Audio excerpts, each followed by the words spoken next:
Baik, teman-teman, kita mulai. Assalamualaikum warahmatullahi wabarakatuh. Mohon maaf.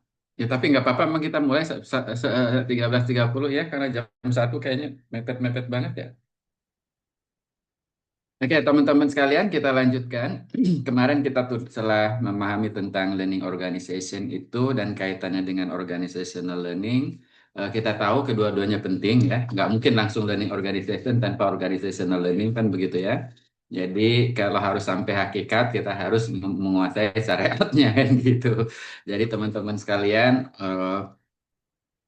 menurut Ibu Lisda sih menarik kemarin ya video-video yang teman-teman lakukan. Dan saya sangat surprise untuk mahasiswa S2 pasca sarjana MIPA. Ternyata videonya untuk konteks yang berbeda tapi ya keren-keren loh. Saya khawatir nanti saya agak sedikit khawatir ya nanti video dibuat oleh teman-teman ternyata tidak sebegitu keren gitu ya dibuat oleh MIPA bagus-bagus gitu ya. Artinya karena mahasiswanya generasi Z juga sih, Gen Z juga sebenarnya mungkin ya. Jadi ya penyajiannya aneh tapi masuk akal juga gitu. Nah, kalian juga mungkin sama, penyajiannya mungkin di luar dugaan kita ya. Tapi yang paling penting kan esensinya sama ya, nggak masalah karena pola pikir generasi Z dengan generasi X kayak saya kan mungkin pasti jauh berbeda gitu ya kira-kira. Cara pandangnya juga berbeda. Nah, Ibu Lisda, mohon kita sampaikan capaian teman-teman sekarang sampai sejauh mana sudah ngumpulin celengan dapat nilai berapa. Yang pertama ini silahkan. Tadi saya dapat untuk yang kemarin deadline-nya untuk yang ini kan kemarin ya. Untuk yang kelas ini, yang kelas satunya lagi kan kapan tuh? Hari Rabu, Bapak. Besok ya, Rabu untuk hari yang kelas A ya? hari ini berarti kan? Hari Iya, Kamis. Hari ini. Hari Kamis Mm-mm. jam 12 Nah, siang. tadi kan ada Oh, hari permohonan Kamis ya, untuk hari Kamis. hari Hari Kamis, Kamis. Nah, Bapak. Iya, tadi iya. kan ya ada permohonan untuk perpanjangan waktu. Saya kira tetap aja hari Kamis. Ini part of learning organization or organizational learning ya. Jadi ini bicara tentang mental model. Oke, mental model. Nanti kalian bisa pahami apa maksudnya mental model. Oke. Nah, silakan Bu Lisda kita ini kan sampaikan ya. Ah, iya, makasih Pak Wes. Iya, teman-teman. Berarti ini khususon kelas B ya, karena yang sudah mengumpulkan kemarin kelas B. Meskipun sebelum itu ada siapa ya yang menghubungi aku sama tuh negosiasi untuk waktu perpanjangan. Siapa sih Bella? Bukan Bella deh, siapa ya? Pokoknya ada yang negosiasi untuk perpanjangan. Tapi ternyata tanpa di ACC negosiasinya kelar tuh videonya. Emang harus dipaksain Pak Wes ini. Harus dipaksain memang. Jadi nggak ada apa namanya penambahan waktunya teman-teman ya. Insya Allah bisa kok diselesaikan dalam waktu 1 hari asal ya paling yang lama cari-cari referensinya gitu kali ya. Karena kalau dari hasil yang kelas B itu eh kayaknya kalau saya tuh nggak pelit nilai kali ya Pak Wes ya. Hmm. Nilai-nilainya tuh kemarin saya kasih di atas 80 semua gitu. Hmm.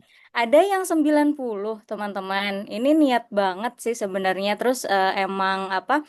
Kemarin kan instruksi dari Pak Uwes itu untuk kasus-kasusnya, ingat nggak? Contoh kasus dari learning organize apa organisasi dan organisasi learning itu kan dari organisasi yang kecil ya kan? Bukan yang sudah besar, bukan yang emang big company gitu kan, big organization, tapi emang organisasi-organisasi kecil gitu.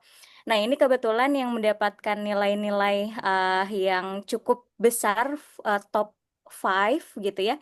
Ini yang memang mengambil kasusnya, organisasinya yang memang di sekitar mereka gitu. Ada yang dia hobi ngopi, ada nggak orangnya di sini ya?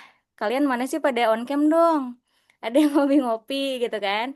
Terus katanya aku carinya dari organisasi coffee shop yang ada di sekitar kampus gitu. Contoh-contoh kasusnya kayak gitu nih. Untuk nilainya kali ya Pak Wes ya, aku spill aja Pak. Ya, spill aja. Kita Kita spill terbuka ya. aja. Hmm. Dan feedbacknya ya teman-teman ini udah kelihatan belum ya? Ini ada beberapa video yang nggak bisa dibuka ya. Ada linknya, tapi nggak bisa dibuka nih teman-teman. Yang Eki ini tuh nggak bisa diputar videonya. Kenapa tuh ya? Mungkin belum di open public atau apa nih Ki? Karena eh lewat YouTube nih. Ada Eki? Eki, halo. Nggak ada ya? Eki belum datang ya? Oke, terus ini Ruli nih. Ruli nilainya 82 nih, Ruli. Kita lihat dulu yang ini kali ya, apa? Top 5 ya. Ya, Nah, ini dia top 5-nya. Ada Kansa yang dapat nilainya 90 nih. Kansa, mana Kansa? oke. Kansa 90. Mantap. Ini dia monolog ya konsepnya menjelaskan OL to LO gitu kan di perusahaan kopi Fore. Kalau Fore masih masih oke lah ya gitu. Hmm. Terus beberapa penjelasannya itu di highlight gitu kan, dinarasikan lagi dengan jelas kayak gitu-gitu. Perlu dikasih tonton videonya nggak sih Pak? Nggak usah. Nggak usah, nanti Nggak nanti usah ya. kita Gak usah ya. tampilkan setelah ini. Minta Oke. mereka tampilkan aja ya. Terus ada Ya. Cindy nih. Cindy juga sama. Dia ngambilnya coffee shop gitu ya. Tapi memang di sekitar kampus nih katanya gitu. Berdasarkan hobi ngopinya. Ini Hmm. Cindy 87 nih. Sisanya ini 86 gitu ya. Ada Shanaya. Monolog juga from OL to LO. Kalau yang Cindy ini tuh menjelaskan perbedaan OL dan LO gitu. Tapi kasusnya tadi coffee shop sekitar kampus. Kalau Shanaya ini OL to LO ya, dari perusahaan Gojek ini masih oke. Kemudian Davina gitu ya, Davina perbedaan LO dan OL gitu. Tapi sambil get ready with me gitu loh Pak Wes, apa ya, Ya. make up gitu ya, persiapan make up mau jalan kemana gitu. Terus ini Evi monolog juga dari contoh kasusnya penjual teh ya gitu. Ya. Tuh kalau yang top 5-nya ya, yang lainnya kayak Ruli ini 82. Ruli pakainya voice over ya Rul ya, bukan suara kamu ternyata.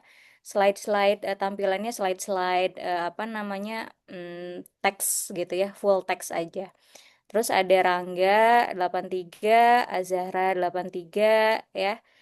Sama juga ini mayoritas sih monolog, Pak. Ada yang satu yang dibuat seolah dialog gitu kan, tapi orangnya dia-dia juga. Jadi kayak dua Bagus. angle gitu. Itu juga oke sih. Oke. Itu ada mana sih ini? Dialog tapi memang Azani nih. Azani ini dialog tapi ya dia-dia juga orangnya gitu ya. Terus tadi sampai mana nih? Devina 86 tadi ya, Azalia 82. Nah, cuma kalau Azalia ini keterangannya kenapa 82 karena yang Bu Lisda lihat di situ tuh cuma kumpulan video-video organisasi terus dinarasikan gitu. Jadi contohnya itu masih contoh general. Terus Laila juga eh, contoh kasusnya bukan konteks nyata ya. Jadi masih masih masih unreal gitu ya. Terus Gina makeup brand gitu ya diaplikasikan langsung gitu. Terus Dinda 85 eh sama ya, belum ada contohnya yang Dinda belum ada contoh realnya gitu. Kansa di perusahaan Fore tadi ya, terus Shanaya perusahaan Gojek, kemudian Evi penjual teh, Cindy eh tadi berdasarkan itu ya hobi ngopinya. Abror 80 ini kasusnya Toyota ini full full apa monolog ya.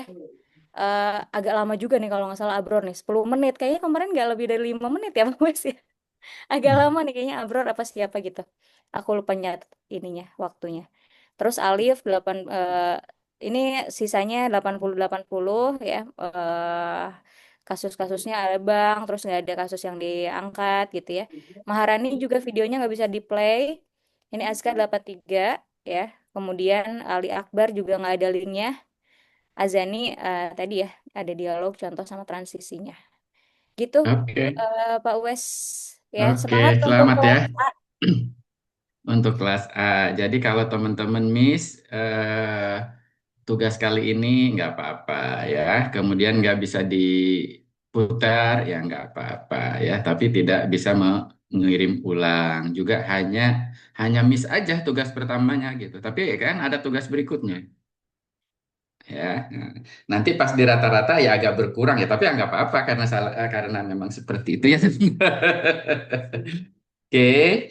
Nah, teman-teman sekalian, kenapa ini saya tekankan, teman-teman? Walaupun menurut kalian nggak adil, karena saya sendiri suka merubah-rubah waktu dan lain sebagainya, ini bukan apa-apa. Tapi yang ingin saya tekankan di sini adalah mental models kita ini menjadi penting ya untuk Anda nanti. Ya, saya yakin ini akan bermanfaat untuk Anda nanti ketika Anda bekerja. Ya, jadi mental model ada, kita memahami sesuatu itu dengan baik dan benar gitu ya. Nah, itu namanya mental models. Nanti Anda pelajari teorinya menurut Peter Senge ya. Nah, gitu kira-kira seperti itu teman-teman sekalian. Oke, sekarang kita lihat mulai dari siapa dulu, Bu Lisda, Kak Ansa atau siapa kita ingin dengar, karena kita minta mereka menjelaskan kan tentang learning organization dan organizational learning. Ya, silakan. Yang Boleh? muter ya Bu Lisda atau mereka juga nggak apa-apa. Boleh. Kansa mana Kansa? Iya, hadir Ibu dan Ya, coba Kansa putar Kansa saya punya agak Kansa. ada videonya di laptop, Pak. Oh, Tapi iya nggak apa-apa. Bu agak Lisda juga berat itu puterin. memorinya. Jadi Kamu Ya, di ya. YouTube ya? Aku, iya. aku yang Oh, play ya, coba ya. oh ya. Ya. Terima kasih, Bu. Oke, kita tonton dulu ya videonya Kansa ya, teman-teman ya. Udah terlihat Ya. untuk videonya? Organisasi bisa belajar, tapi kapan ya dia bisa disebut sebagai learning organization? Yuk kita bedah bareng bedanya organization learning dan juga learning organization. Assalamualaikum warahmatullahi wabarakatuh. Saya Hansa Kamila dari Teknologi Pendidikan B Angkatan 2023. Pada kesempatan kali ini, saya akan membahas mengenai learning organization dan organizational learning. Pertama-tama, ayo kita bahas definisinya satu persatu. Pertama, menurut Andrews dan Scott, organizational learning merupakan proses bagaimana anggota organisasi itu berbagi pengetahuan, memperbaiki strategi, dan belajar dari pengalaman mereka. Jadi, dapat dikatakan bahwa sifatnya proses belajar itu terjadi di dalam organisasi. Sementara learning organization menurut Peter Senge dan juga McCord merupakan kondisi organisasi yang memang sudah dirancang untuk terus belajar, memiliki budaya, sistem, dan juga menggunakan teknologi untuk mendukung pembelajaran yang berkesinambungan. Artinya, belajar itu sebagai karakter dari organisasi tersebut. Kita masuk ke contoh. Kalian ada yang tahu brand kopi ini? Sering nongkrong di situ. Nah, sekarang bayangin kalau salah satu cabang dari Fore itu meluncurkan menu minuman baru yaitu matcha berries. Matcha dan berries jadikan satu. Tapi ternyata ketika menu itu diluncurkan, matcha berries sangat sepi peminat. Lalu, cabang tersebut melakukan evaluasi, mendengar masukan dari pelanggan, dan memperbaiki rasa. Nah, setelah itu, baru tuh perlahan menu matcha berries mulai dibeli oleh orang. Hal tersebut merupakan contoh dari organizational learning. Ada kejadian, mereka belajar, lalu memperbaiki dari kejadian tersebut.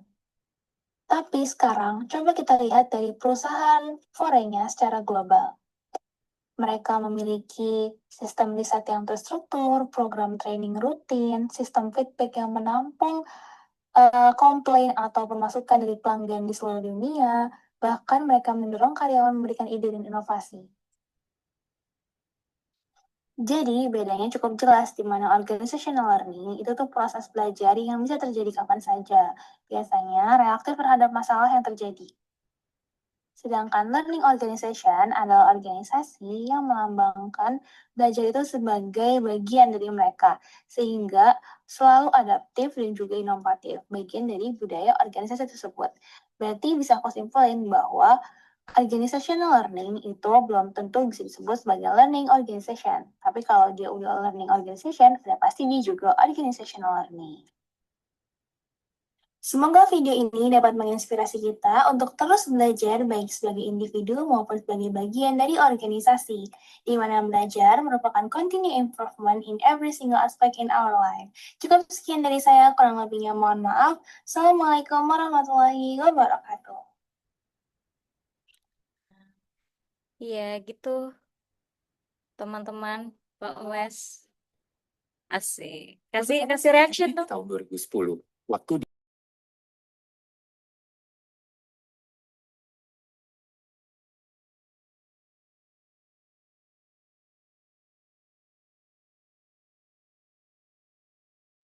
Bapak, maaf masih di mute. Masih di mute, Bapak. Oh iya, masih di mute, lupa ya. Oke, thank you Hansa ya. Videonya cukup menjelaskan tentang kaitan antara organizational learning dengan learning organization. Prosesnya itu organizational learning, ya kan? Nah, outputnya atau outcome-nya itu jadi organisasi belajar. Jadi dua-duanya nggak bisa dipisahkan. Semuanya butuh proses untuk mencapaikan hasil ya. Nah, di sini 4A gitu ya, itu adalah salah satu contoh bagaimana satu usaha yang kita anggap sebagai organisasi, dia melakukan organizational learning dan terjadi dirinya menjadi karakternya sebagai organisasi belajar. Nah, kita nggak tahu seberapa kuat dia organisasi belajarnya di tengah-tengah persaingan apa istilahnya beverage yang ini termasuk dengan apa karakteristik pelanggan ya atau apa namanya penghobi kopi dan lain sebagainya ya. Walaupun di sisi lain itu memberikan kontribusi banyak sekali anak-anak muda yang sudah diabetes umur muda gitu ya. Nah, mungkin kelama kebanyakan nongkrong di kafe kali ya. Oke. Naya sering nongkrong di kafe, itu atau Hansa sering nongkrong di kafe, hati-hati itu diabetes gitu ya atau apa dan lain sebagainya gitu ya. Oke. Bagus untuk Hansa. Selanjutnya kita lihat ya teman-teman sekalian. Ya, selanjutnya dari mana tadi?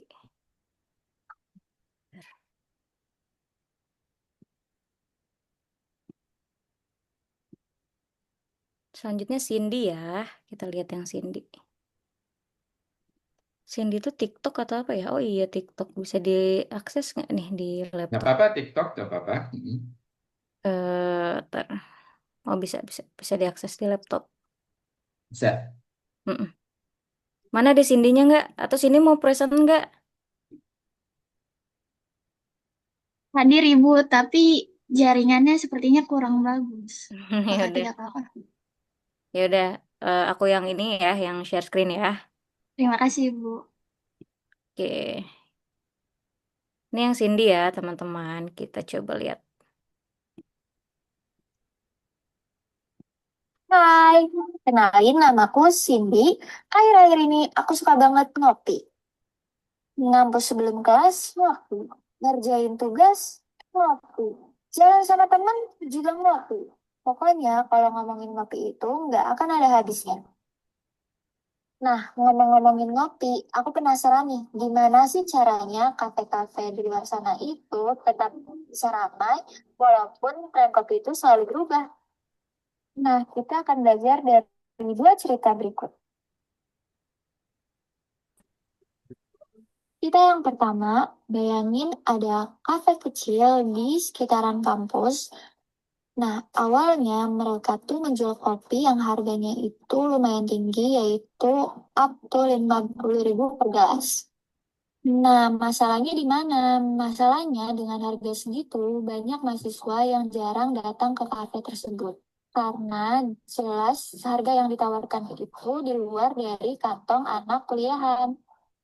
Nah, akhirnya pemilik kafe dan juga barista lainnya juga diskusi nih kira-kira gimana sih caranya supaya banyak pelanggan yang datang. Akhirnya mereka memutuskan untuk menurunkan harganya dengan kualitas kopi yang sama. Nah, setelah dicoba, akhirnya kafe mereka kembali ramai. Banyak mahasiswa yang datang, mereka betah nongkrong, terus juga ajak teman-temannya nongkrong di sana. Nah, dari cerita tersebut, kita tahu dan belajar bahwa pemilik kafe tersebut belajar dan akhirnya mencari solusi untuk mendapatkan hasil yang terbaik.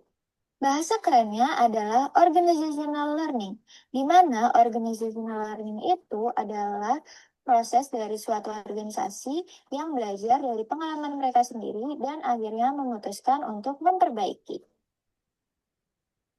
Nah, untuk cerita yang kedua, ada juga nih kafe lain tapi pendekatannya agak beda, di mana mereka itu nggak nunggu ada masalah dulu buat belajar. Di setiap minggunya, pemilik kafe, barista, dan juga pelayannya itu rutin melakukan rapat kecil di mana mereka itu ngobrol bareng, tukar pikiran, terus juga bahas mengenai saran-saran yang diberikan oleh pelanggan.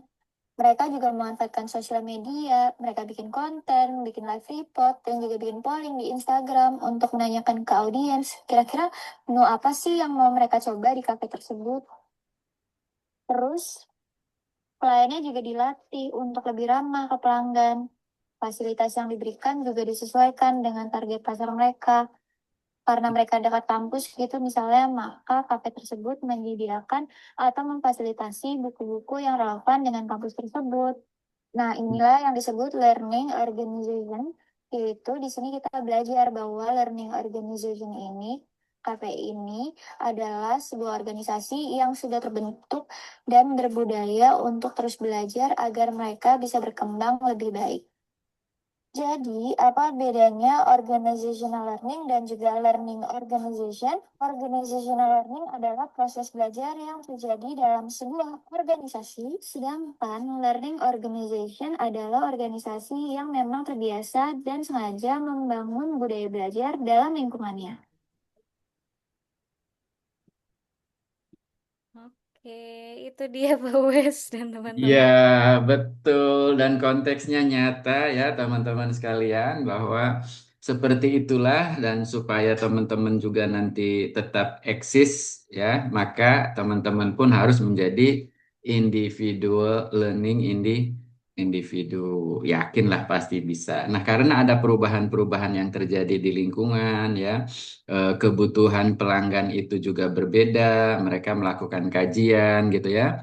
Berdasarkan kajian itu, mereka melakukan upaya bagaimana meracik kopi dengan ingredient yang sama, modal awal yang sama, tapi bisa dijual dengan harga yang lebih murah dibandingkan dengan kafe-kafe lain karena ini adalah segmennya berbeda, maka itu yang disebut dengan organizational learning. Ya, salah satunya mereka melakukan riset berdasarkan atas kebutuhan daripada pelanggan. Ya, kemudian mereka perbaiki dari sisi apa?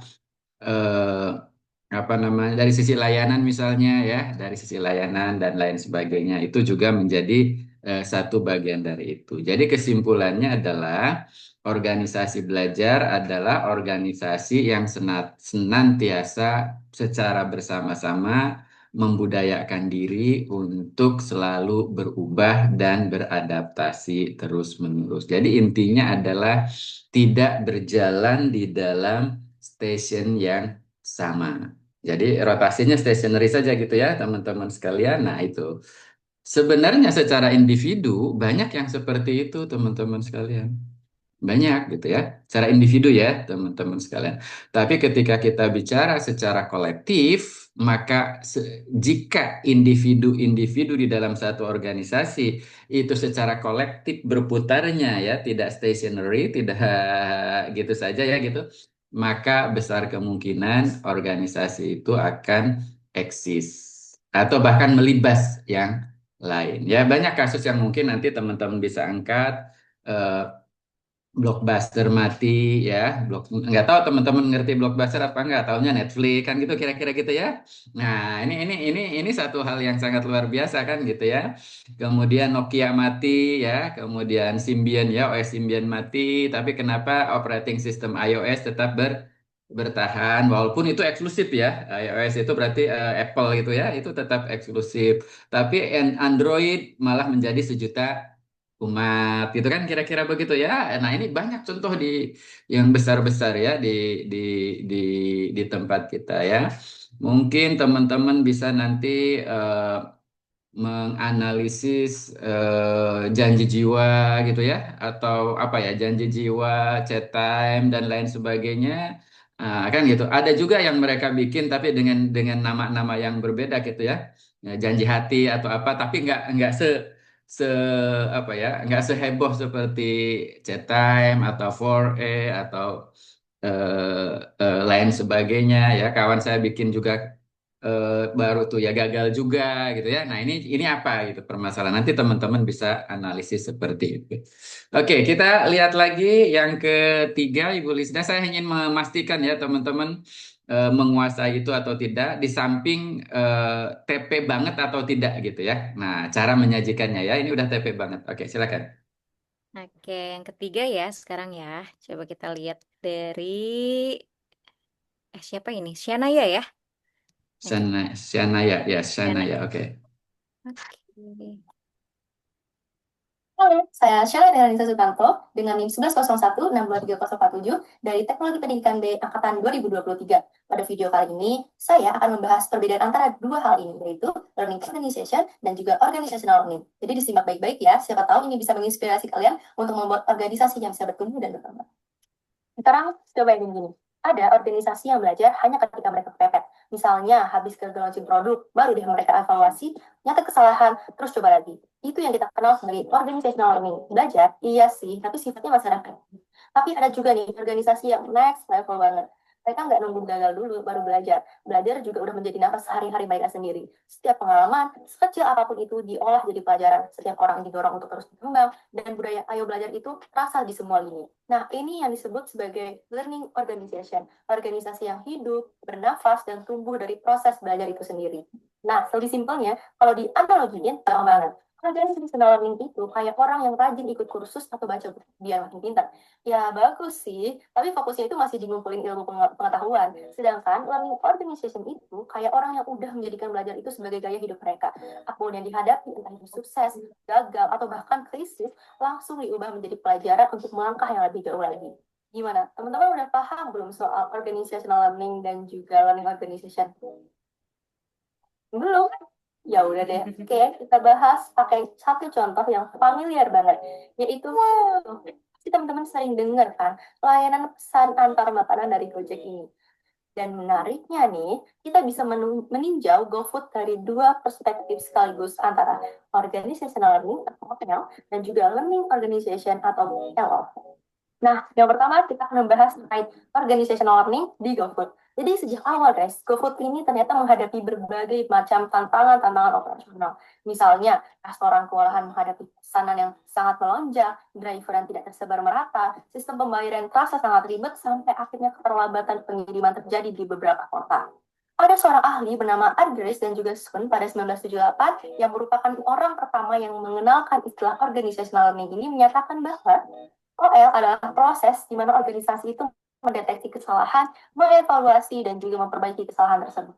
Hal ini terlihat ketika GoFood melakukan evaluasi internal setelah masalah-masalah tersebut muncul, memperbaiki algoritma alokasi driver, menyesuaikan kapasitas notifikasi restoran, mengenalkan GoPay untuk transaksi yang lebih praktis, dan akhirnya membagikan praktis sukses dari satu kota ke kota yang lain. Livit dan Mark juga pada tahun 1988 menekankan bahwa organisasi belajar itu merupakan rutinitas dan juga memori kolektif. Dilihat dari GoFood memanfaatkan pengalaman kota tertentu untuk memperbaiki layanan di kota lainnya. Sehingga pengalaman yang sudah ada tidak hilang dan bisa diaplikasikan kembali. Namun, di sisi lain, GoFood juga menunjukkan ciri-ciri learning organization ketika mereka mulai memanfaatkan data transaksi dan juga perilaku konsumen untuk mengantisipasi kebutuhan sebelum masalahnya muncul. Contoh, GoFood menganalisis pola pemesanan harian, tren menu populer di beberapa kota, dan jam puncak pemesanan untuk mengatur alokasi driver, dan juga memprediksi permintaan restoran serta menyesuaikan adanya promosi. Nah, hal ini sesuai juga dengan pendapat Peter Sain pada 1990 dan juga 2014 tentang LO adalah organisasi yang menjadikan belajar sebagai nafas mereka sehari-hari, di mana pengalaman dan informasi diolah menjadi suatu inovasi yang berkelanjutan. Dan didukung juga oleh Garvin pada 1993 menekankan bahwa LO tidak hanya mengetahui pengetahuan baru, tapi juga mengubah perilaku organisasi berdasarkan pengetahuan-pengetahuan tersebut. Yang dimana di GoFood, budaya belajar ini terjadi ketika seluruh tim menggunakan insight data untuk menciptakan strategi yang proaktif. Misalnya, menyiapkan promo spesifikasi sebelum lonjakan permintaan terjadi, atau mengoptimalkan distribusi driver berdasarkan prediksi permintaan. Dengan analisis kedua kasus ini, kita bisa melihat bahwa GoFood memiliki kedua karakteristik sekaligus. Tapi, titik kritisnya adalah bagaimana perusahaan bisa mengembangkan OL menjadi LO. Dari sekedar belajar memperbaiki kesalahan menjadi belajar sebagai budaya yang terus-menerus meningkatkan kemampuan organisasi. Para ahli yang sudah disebutkan pun mendukung analisis ini. Semoga video ini bermanfaat. Wassalamualaikum warahmatullahi wabarakatuh. Thank you for watching. Oke. Keren banget. Ya, Makasih ya, keren Bu. banget teman-teman sekalian ya. Taper banget lah ya. Walaupun monolog ya mengandalkan itu data tentang GoFood ya, informasi tentang perbedaan learning organization dengan organization learning dan lain sebagainya. Teman-teman bisa bantu dengan menggunakan smart assistant kalian. Ya, smart assistant kalian pastilah smart assistant kaliannya pakai Meta, kayak pakai Gemini, pakai apa? Fine, it's okay. Ya, tapi teman-teman harus menuangkannya ini sehingga tidak hanya sekedar explicit knowledge. Maksud saya, apa yang maksud explicit knowledge? Ketika Anda kemas dalam bentuk video, itu namanya Anda sedang membuat explicit knowledge. Ya, perbedaan antara organizational learning dengan learning organization dikemas di dalam satu bentuk yang secara eksplisit bisa orang lihat ya, yang tersurat itu ya. Tapi tasitnya yang ada di kepala kalian itu yang harus kuat. Jangan sampai nanti Anda menjelaskan LO dan OL. Kenapa saya tidak menggunakan paper, teman-teman sekalian? Ketika Anda menggunakan paper, copy paste kayak kayak teman-teman kalian bikin skripsi itu, sudah selesai bab 1, bab 2, selesai 100 halaman, tapi nggak ngerti apa yang ditulis. Pernah terjadi begitu? Nah, kalau terjadi begitu, itu sama dengan membodohi diri sendiri, ya teman-teman sekalian ya. Jadi saya tidak melarang teman-teman pakai smart assistant, your smart assistant. It is your world. Itu dunia Anda saat ini, bukan dunia saya ya. Saya mungkin masih resisten tuh dengan gitu. Apaan tuh? Tapi it is your world. Tapi gunakan itu ya untuk memecahkan masalah belajar kalian ya. Maka literasi teknologi terkini itu menjadi penting ya untuk Anda loh ya, untuk Anda ya teman-teman ya. Untuk Dika, untuk Dinda, Zahra, Lo, Tika, ya gitu ya, Ali gitu ya, untuk itu. Kami udah telat, saya udah telat nih. Jadi cara organization learningnya saya berbeda, kan? Tapi kalau kalau kalian ya individual learningnya gitu ya, individual learningnya itu ya sudah kekinian, beda dengan kami ya. Saya support banget untuk itu dan ini sangat luar biasa ya caranya untuk menyampaikan itu. Ya, tolong yang lain ya, be better ya, be better. Ini untuk bagian dari melatih diri dari individual learning kalian ya, who knows Anda akan menjadi learning individu yang sejati. Clear tak? Oke. Kita lihat satu lagi Bu Lisda, kita ingin setelah itu nanti kita bahas ke next step ya. Oke. Oke, satu lagi ya. Eh, TikTok. Review Oke. TikTok lagi. Kita lihat ya. Hasil lihat organisasi atau Halo Tipers, kalian pernah nggak sih lihat organisasi atau perusahaan yang sukses banget? Terus penasaran rahasianya apa? Atau sebaliknya, kalian pernah lihat organisasi yang stuck di situ-situ aja, nggak berkembang? Nah, hari ini kita bakal bahas kenapa itu bisa terjadi. Di dunia manajemen ada dua istilah penting, yaitu organizational learning dan learning organization. Kedengarannya sih mirip ya, tapi beda banget loh. Yap, organizational learning itu lebih ke proses belajar yang dilakukan organisasi. Fokusnya ke bagaimana organisasi tersebut bisa melakukan pengumpulan data, bisa menganalisis, serta bisa memperbaiki kesalahannya. Jadi lebih ke aksi belajar. Sedangkan learning organization itu bentuk organisasinya. Organisasi ini sudah punya budaya belajar kuat, anggotanya sudah aktif berinovasi, berbagi pengetahuan, serta siap menghadapi perubahan. Jelasnya, ayo kita simak dua contoh kasus berikut.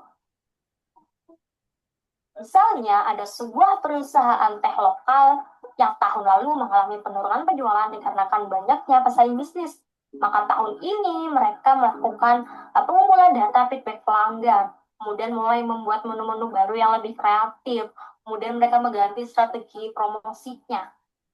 Nah, proses inilah dari mulai mengumpulkan data, kemudian mereka belajar, kemudian mereka memperbaiki kesalahannya, inilah yang disebut dengan organizational learning. Beda cerita kalau perusahaan teh ini sudah memiliki sistem feedback otomatis dari pelanggan. Kemudian karyawannya sudah memiliki ruang untuk mengusulkan ide-idenya. Kemudian setiap bulannya mereka juga ada rutin melakukan sesi brainstorming bersama. Kemudian bahkan baristanya ini sudah ikut workshop kreatif gitu setiap bulannya. Nah, inilah yang disebut dengan learning organization, di mana budaya belajar ini serta inovasi ini sudah menjadi DNA perusahaan. Kesimpulannya, organizational learning itu seperti respon cepat saat ada masalah. Sedangkan learning organization itu seperti perusahaan yang terus-menerus siap untuk berubah bahkan sebelum masalah itu datang. Peter Sain, seorang profesor dari MIT, mengenalkan 5 konsep disiplin yang membuat organisasi kita bisa menjadi sebuah learning organization. Pertama, personal mastery. Setiap anggota harus mau terus berkembang. Kemudian yang kedua, mental model, di mana setiap anggotanya harus membuka pikirannya, harus bisa mengubah cara pandang yang lama menjadi cara pandang yang baru. Kemudian yang ketiga, yaitu shared vision, di mana setiap anggotanya harus memiliki tujuan yang sama atau tujuan bersama. Kemudian yang keempat, team learning, di mana setiap anggotanya harus bisa belajar bersama, kemudian jalan bersama, jadi tidak masing-masing gitu. Kemudian yang kelima, sistem tinggi atau berpikir secara menyeluruh, melihat hubungan dari setiap bagian organisasi. Nah, jika perusahaan teh tadi bisa menerapkan semua ini, maka perusahaan ini bisa survive dan juga bisa menjadi pionir di industrinya. Jadi tipers, intinya organizational learning itu proses belajar organisasi dan learning organization itu hasil akhirnya. Organisasi yang bisa menjadikan belajar sebagai budaya sehari-hari. Gimana? Sekarang sudah lebih terbayangkan apa bedanya? Semoga video ini bisa bermanfaat. See you next video. Bye, tipers. Oke.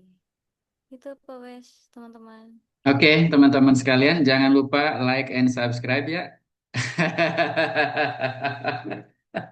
Iya kan? Nah, like and subscribe ya teman-teman sekalian. Bagaimana teman-teman menjelaskan satu konsep dengan cara teman-teman sendiri, ini sangat luar biasa ya. Dan akan sangat berbeda ketika teman-teman mendengar dari saya, organizational learning adalah X dan learning organization adalah Y misalnya begitu. Ngerti sih, teman-teman juga ngerti. Tapi kalau kita akan belajar ketika kita mengerti, tapi kita melakukan, apalagi mengajarkannya kembali, maka itu adalah kita belajar gitu ya. Makanya ini upaya yang sangat luar biasa dari teman-teman sekalian untuk memahami learning organization dan organizational learning. Oke, kita level up lagi ke yang lebih konsep berikutnya ya teman-teman sekalian. Nah, ini nanti akan menjadi challenge teman-teman untuk next, yang nanti Bu Lisda kita lakukan secara kelompok. Ya, secara kelompok gitu ya, teman-teman sekalian ya. Oke. Saya nggak tahu nih, langganan whiteboardnya masih masih sanggup nggak nih? Oke. Yap, masih bisa ya. Nah, kita sebentar, kita tunggu pada masuk semua, ini masih baru 26.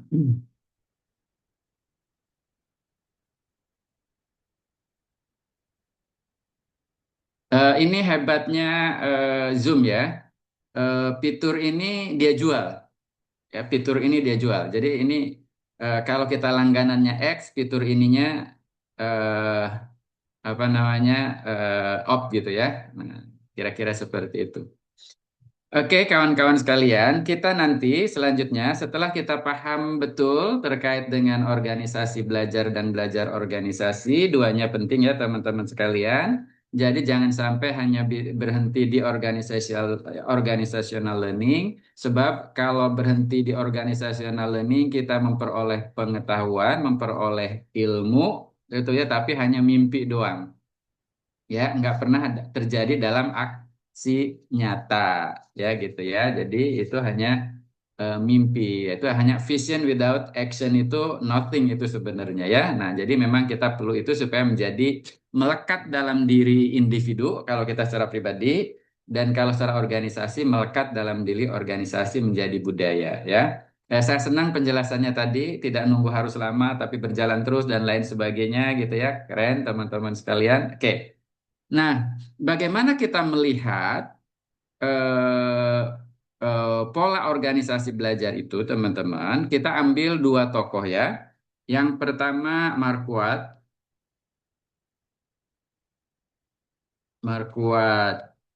Yang kedua Peter Seng ya, teman-teman sekalian ya. Nah, Peter Seng. Oke. Nah, kalau menurut Marquardt, yang menjadi cornerstone-nya, tengah-tengahnya gitu ya, itu adalah learning. Ya, learning berarti kemampuan individu dan individu sebagai anggota dari organisasi itu adalah aspek pertamanya adalah learning, variabel pertama, ya. Marquardt menyebutnya sebagai learning dynamic. Nah, dinamika belajar yang terjadi, ya. Apakah individu-individu di dalamnya senantiasa berusaha berubah, beradaptasi dan lain sebagainya, sepanjang itu ya learning dynamic. Nah, ini sebagai cornerstone-nya kita garisin begini teman-teman sekalian. Ya, learning dynamic. Nah, didukung nanti agar terjadi learning dynamic ini, maka perlu adanya transformasi organisasi, ya, dia sebut dengan OT, organizational transformation. Berarti visi, misi, anggaran, struktur organisasi ya harus berubah. Nah, mereka akan berubah. Lagi-lagi intinya adalah berubah sesuai dengan ini ya teman-teman sekalian ya, gitu ya. Oke, selanjutnya teman-teman selain organisasi apa namanya transformasi organisasi, ada juga yang nanti akan terkait dengan itu adalah people empowerment. Nah, ya teman-teman sekalian.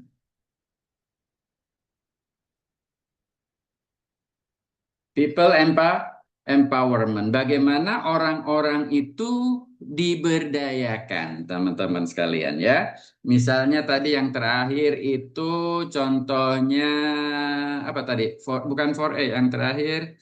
Sorry, kok saya lupa. Video yang terakhir siapa? Hah? Yang teh bukan, Pak? Yang terakhir tuh. Oh, GoFood. GoFood. Go, GoFood dan lain sebagainya ya. People empowerment. Jadi di sini pelanggan, ya pelanggan atau customer, baik customer internal maupun customer eksternal, ya di kita ada istilah itu ya. Internal customer itu ya orang-orang dalam, ordal. External customer ya customer beneran yang di luar kan gitu ya teman-teman sekalian. Ini menjadi apa namanya diberdayakan ya untuk itu ya. Nah, kemudian bagaimana dia memberdayakan mitra, bagaimana memberdayakan apa namanya supplier, bagaimana memberdayakan dan lain sebagainya ya. Salah satu contoh misalnya untuk lebih mempromosikan tentang motor X, punya perusahaan Honda maka mereka berdayakan dengan cara apa? Membentuk komunitas. Komunitas PCX, komunitas MIO. Itu juga salah satu bentuk empowerment teman-teman sekalian. Ya, itu contoh saja ya teman-teman sekalian ya. Kemudian yang berikutnya adalah knowledge management. Nah, manajemen pengetahuan di sini bagaimana Gojek memanfaatkan learning analytic, ya kan? Nah, memanfaatkan learning analytic, memanfaatkan machine learning, ya, machine learning, ya. Dalam hal ini dia bisa berdasarkan informasi yang masuk, ratingnya yang diberikan oleh pelanggan, tips yang diberikan oleh pelanggan, mana yang sering dibeli, jarak dan lain sebagainya, orang bepergian dan sebagainya, itu dengan ilmu big data diolah dengan sedemikian rupa menjadi informasi yang bermakna, ya, dan itu dilakukan untuk mengambil kebijakan teman-teman sekalian, ya. Terus di sini ada teknologi, ya. Nah, ini semua teman-teman ini saling terkait, ya. Semua diberdayakan teman-teman sekalian dan saling terkait. Ini menurut apa namanya framework yang dikeluarkan oleh Michael Marquardt. Nah, jadi bukunya Michael Marquardt itu 6 bab kalau nggak salah, apa 7 chapter ya, bicara tentang ini semua. Ya, teman-teman sekalian. Oke. Nah, sekarang kita lihat yang Peter Seng. Ya. Ini penghapusnya nggak asik.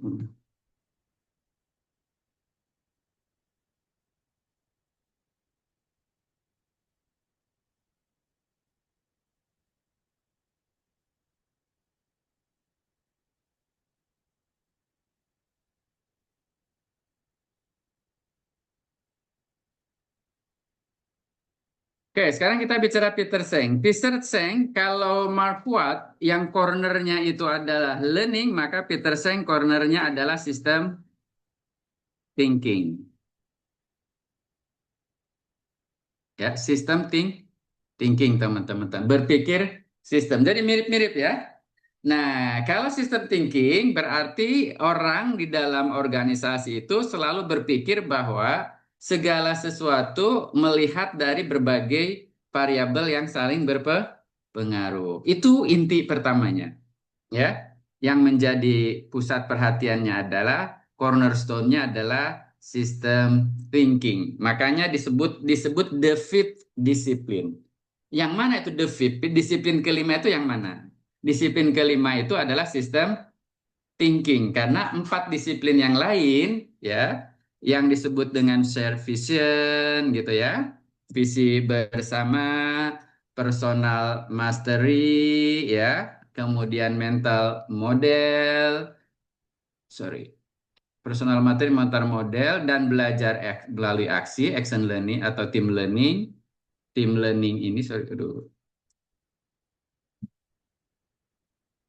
dan team learning, nah, ini menjadi faktor yang sudah lama muncul teori ini, tapi tidak menjadi satu kesatuan di dalam apa namanya kerangka yang dibuat oleh Peter Seng, ya. Oke. Jadi itu variabel-variabel itu nanti yang teman-teman akan coba kuasai.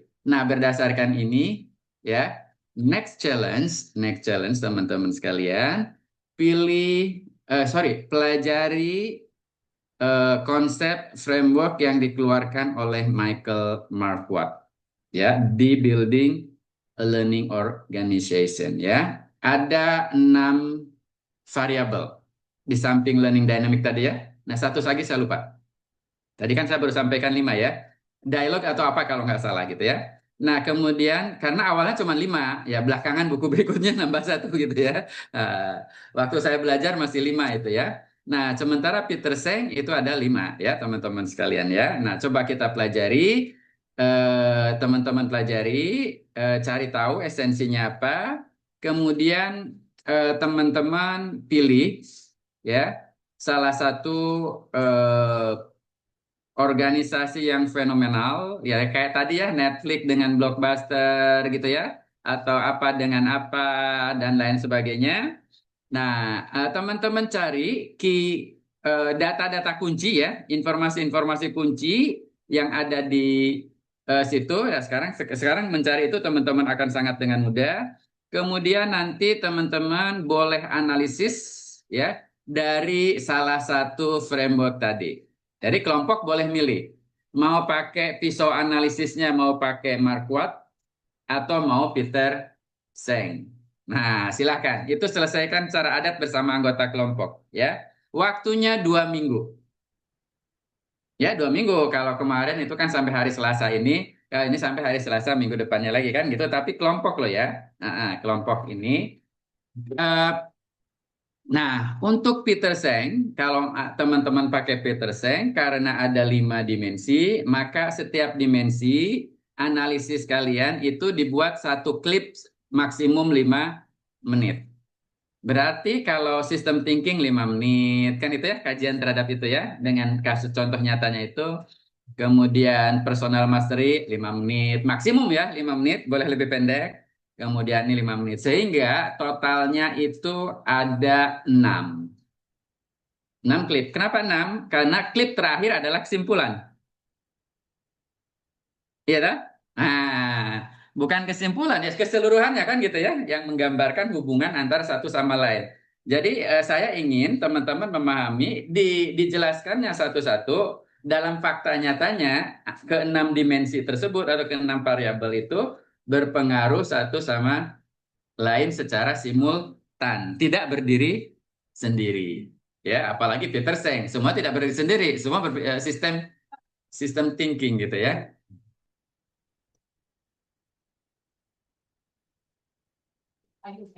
Oke, ya gitu ya teman-teman sekalian, clear ya. Nah, untuk yang model Michael Marquardt karena ada 6 variabel, maka ada 7 klip.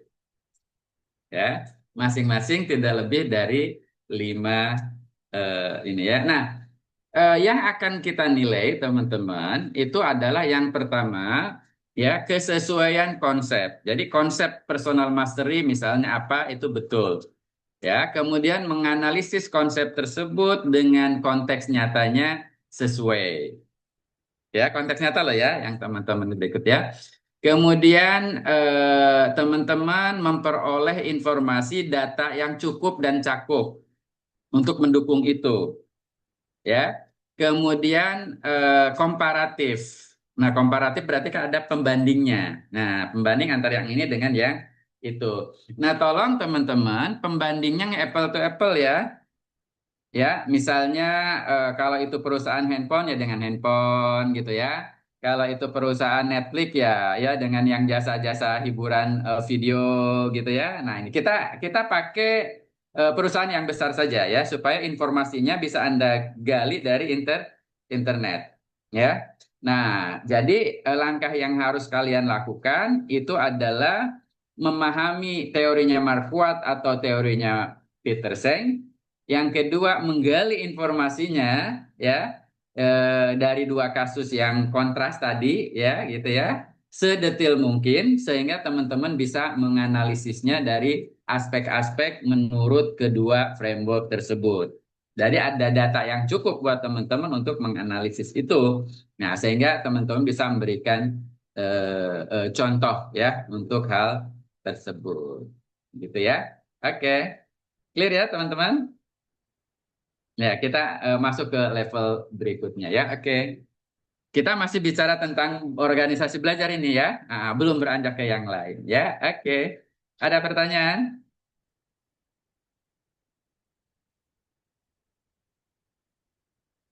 Oke, kalau enggak kita cukupkan teman-teman sekalian. See you next 2 weeks ya, berarti dan kita kuliahnya untuk seterusnya itu di jam 4 sore ya. Eh, di jam berapa Bu Lisa? Di hari ini? Hari ini, Pak. Hari Oke, ini di hari ini jam 13.30. 13.30. Sorry, ketukar dengan Tekin ya. Tekin yang jam 4 sore ya. Tapi belum ketemu nih harinya hari apa ya. Pokoknya jam 4 sore. Untuk bisa digabung tekin A dan B ya. Kalau tekin C-nya nggak bisa nanti kebanyakan itu malah ya gitu ya. Maka mati sendiri. Oke. Nah, minggu depan tolong Bu Lisda pilih biasa base-nya ya. Nah, kali ini base-nya cuman ada berapa kelompok? Cuman masing-masing 2 kelompok the best. Nah, the best itu tiap kelas maksud saya ya. Nah, nanti akan kita paparkan yang the best itu aja gitu ya. Nah, terkait dengan hal tersebut. Oke, cukup? Bu Lisda ada tambahan? Cukup, Bapak. Oke, seperti biasa nanti kalian akan kami berikan celengan nilainya kan gitu ya. Nah, tinggal digabah tambah aja nanti. Udah dapat berapa nilainya ya? Tadi masih ada yang di bawah 86. 86 ke atas itu A bulat. Hitungan KHS kita ya. Nah, 86 ke bawah itu masih A minus. Kan gitu ya, teman-teman. Ya, kalau kalian nyaman di A minus ya nggak apa-apa ya. Kalau nggak mau jadi A minus, pengennya dapat B juga nggak jadi masalah. Tinggal bilang ke Bu Lisda ya. Oke. Terima kasih teman-teman sekalian ya. Sampai ketemu lagi. Ya, Assalamualaikum. Waalaikumsalam. Terima kasih, Waalaikumsalam. Pak. Terima kasih. Terima kasih, Pak. Ya. Makasih, Pak. Terima kasih Bu Lisda.